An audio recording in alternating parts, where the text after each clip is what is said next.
Ang kasunduan ng Diyos at ni Abram. 15 kabanata. Pagkatapos noon, nagsalita ang Panginoon kay Abram sa pamamagitan ng isang pangitain. Sinabi niya, Abram, huwag kang matakot dahil ako ang magiging kalasag mo at gagantimpalaan kita. Pero sinabi ni Abram, O Panginoong Diyos, ano po ang halaga ng gantimpala niyo sa akin? Dahil hanggang ngayon ay wala pa po akong anak. Ang magiging tagapagmana ko po ay si Eliezer na taga Damascus. Dahil hindi niyo po ako binigyan ng anak, kaya isa sa mga alipin ng sambahayan ko ang magmamana ng mga ari-arian ko.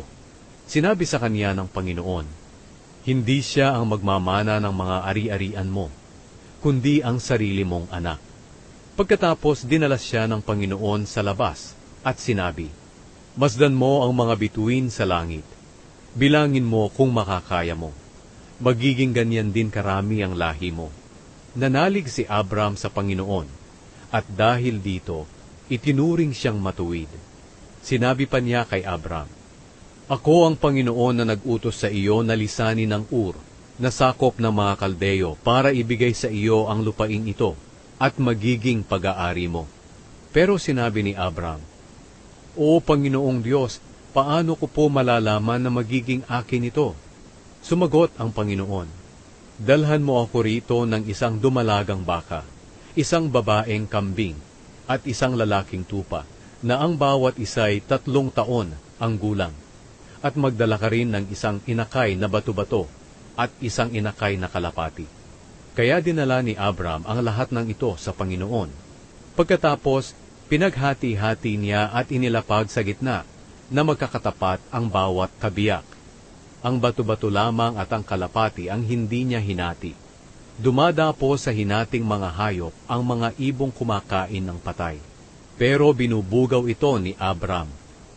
Nang palubog na ang araw, nakatulog ng mahimbing si Abram, at matinding takot ang dumating sa kanya.